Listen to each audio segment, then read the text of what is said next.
سوال یہ تھا جی کہ ہمیں جس طرح دنیاوی تعلیم کے حصول کے لیے بچوں کو اسکول میں اور کالج میں بھیجتے ہیں ٹیچرز پروفیسر کی طرف، اسی طرح دینی تعلیم کے حصول کے لیے بھی ہمیں بچوں کو علماء اکرام کی طرف بھیجنا چاہیے۔ تو میرا جواب ہے جی بالکل بھیجنا چاہیے، لیکن ہمیں پیٹرن وہی اڈاپٹ کرنا چاہیے جو ہم اسکول کے ٹیچرز سے جو ہے نا وہ ایکسپیکٹ کر رہے ہوتے ہیں، اسی طریقے سے، کیونکہ جو دنیاوی تعلیم ہے اس کا جو دار و مدار صرف دنیا تک ہے اور ایک لمیٹڈ زندگی تک ہے، لیکن جو دینی تعلیم ہے کیونکہ اس کا ڈائریکٹ تعلق آخرت کے ساتھ ہے، ایک نہ ختم ہونے والی لا متناہی زندگی کے ساتھ ہے۔ جیسے ہم جانتے ہیں کہ آخرت کا ایک دن جو ہے وہ دنیا کی ایوریج 12 سے 15 زندگیوں پر محیط ہے، اور وہاں کی کامیابی اصل کامیابی ہے اور وہاں کی ہی ناکامی اصل ناکامی ہے۔ دیکھیں جیسے ہم بچوں کو اسکول بھیجتے ہیں اور بچے جب فزکس کا ٹیچر ان کو نومیریکل سمجھا رہا ہوتا ہے تو وہ اپنی سارے پیرامیٹرز دیتا ہے، اس کو ایک فارمولے کے اندر لگاتا ہے، پھر بچوں کو سمجھاتا ہے، پھر وہ آنسر جو ہے اس کا اخذ کرتا ہے۔ اسی طرح میتھ کا ٹیچر آتا ہے، پوری ایکویشن سالو کرتا ہے، پھر اس کا جواب نکالتا ہے۔ یہی پیٹرن سیم جو لوگ دین سکھا رہے ہیں ان کے لیے بھی ہونا چاہیے۔ اگر کوئی شخص دین اسلام سکھا رہا ہے، خواہ وہ ممبر رسول صلی اللہ علیہ وسلم پہ بیٹھا ہے یا کہیں بھی بیٹھا ہے، تو اس کو بھی اسی طرح بریفلی چیزوں کو بیان کرنا چاہیے، واضح طور پہ بیان کرنا چاہیے، بتانا چاہیے کہ وہ جو بات کر رہا ہے اس کے پیچھے قرآن پاک کی کس آیت کا وہ ریفرنس دے رہا ہے، قرآن پاک میں فلاں جگہ پہ فلاں صورت میں فلاں آیت کے اندر یہ چیز بیان کی گئی ہے، یا آپ صلی اللہ علیہ وسلم کی حدیث ہے تو فلاں حدیث کی کتاب میں فلاں حدیث نمبر ہے، اور پھر یہ بھی بتائے کہ وہ حدیث صحیح ہے، وہ ضعیف ہے، وہ موضوع ہے، تاکہ جو سننے والا ہے وہ چیز کو مکمل طور پر سمجھ سکے۔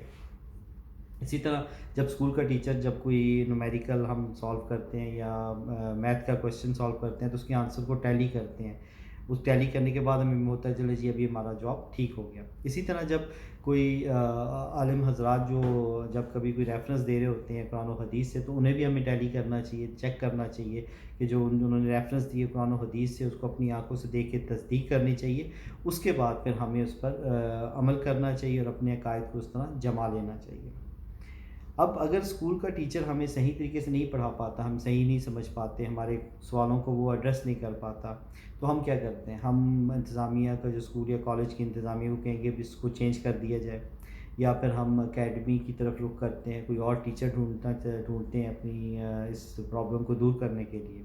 تو یہ تو زیادہ سنجیدہ معاملہ ہے دینی تعلیم جو ہے، اس میں بھی ہمیں اگر کوئی شخص مطمئن نہیں کر پاتا، ہمیں قرآن و حدیث کے ریفرنس نہیں دیتا، تو پھر ہمیں بھی چاہیے کہ ہم دوسری طرف رخ کریں، یہ نہ دیکھیں کہ جو دوسرا بندہ ہے وہ کس فرقے کا ہے، بلکہ صرف ہم نے یہ دیکھنا ہے کہ جو بات بیان کر رہا ہے وہ ایک ایگزیکٹ قرآن و حدیث سے ریفرنس دے کے بات بیان کر رہا ہے، اور جو وہ بات کر رہا ہے وہ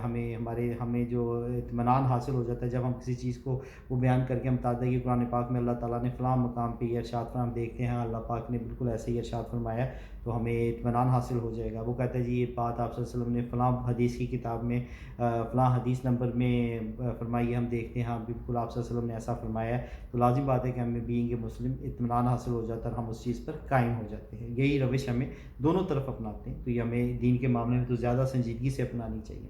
اور ایسا کیوں ہے؟ اگر جب ہم دنیاوی تعلیم میں جب ہمارے ایگزام ہوتے ہیں تو ایگزام کے اندر جب کویشچن نیچے ہم یہ نہیں لکھ سکتے کہ یہ پورا کویشچن پڑھ کے نیچے لکھ دیں کہ ہمارے جو فزکس کے ٹیچر تھے اس نے کہا تھا کہ F=20 ہے یا X=30 ہے، کیونکہ مجھے میتھ کی ٹیچر نے یہ کہا تھا، تو انڈرسٹوڈ ہے کہ ایگزامینر اس پہ کراس کر دے گا۔ ایسا ہی معاملہ دوسری جانب بھی ہے۔ اللہ اکبر۔ بخاری کی حدیث ہے 1374 کے مطابق جب انسان مرتا ہے تو اس کی آخرت کا سفر شروع ہو جاتا ہے، اور یہ امتحان تو آپ مرنے کے بعد ہی سٹارٹ ہونا ہے۔ قبر کے اندر جب مردہ سوالوں کے جواب نہیں دے پاتا، یعنی کہ رب کون ہے، دین کون ہے، آپ صلی اللہ علیہ وسلم کے بارے میں نہیں بتا پاتا، تو وہ کیا جواب دیتا ہے؟ وہ کہتا ہے کہ میں تو وہ کرتا تھا جو لوگ کہتے تھے۔ اب میں بریکٹ کے اندر ڈالوں تو میرے استاد، میرے مولانا حضرات جو کہتے تھے، تو جو فرشتے ہیں وہ اس کو اپریشیٹ نہیں کرتے، کیونکہ دنیاوی تعلیم میں آپ ایسے لکھتے ہیں تو آپ کا وہ ایگزامینر کراس کرے گا، 0 دے گا، تو یہاں پہ بھی کراس ہوگا اور 0 ہوگا، اور فرشتے کہیں گے تم نے حق تلاش کرنے کی کوشش کیوں نہیں کی، اور پھر اس کے سر پر ایک ہتھوڑا مارا جائے گا اور اس کی چیخ جو ہے وہ انسان و جن کے علاوہ سب سنیں گے۔ لیکن یہاں پہ ایک بڑی دردناک چیز ہے بوس، دنیاوی تعلیم میں تو ہم فیل ہو جاتے ہیں، کوئی مسئلہ نہیں، اگلے سال پھر ہمیں موقع ملتا ہے، ہم اس کو ایگزام دے کے پاس ہو سکتے ہیں، اگلے سال فیل ہو گئے ڈزنٹ میٹر، اس سے اگلے سال ہم پاس ہو جائیں گے۔ لیکن یہاں پہ خدا نخواستہ اگر ہم ناکام ہو گئے تو پھر دوبارہ چانس نہیں ملتا۔ یعنی کہ ایک ہی چانس ہے، جب زندگی موت نظر آتی ہے تو توبہ کے دروازے بند کر دیے جاتے ہیں، جب موت آ گئی تو آپ کی جو نامہ اعمال ہے اس کو کلوز کر دیا جاتا ہے، اب صرف اس میں جزا اور سزا ہوگی۔ یہ موسٹ کریٹیکل پارٹ ہے، یعنی کہ وہاں پہ تو ہمیں چانس ملے گا، یہاں پہ اب کوئی چانس نہیں ہے۔ اسی لیے خدا را اپنی اس روش کو اپنائیے، اس دنیاوی تعلیم کی بنسبت آخرت کی تعلیم کو زیادہ سنجیدگی سے لینے کی ضرورت ہے، کیونکہ یہ اصل کامیابی کی طرف لے کے جا رہی ہے۔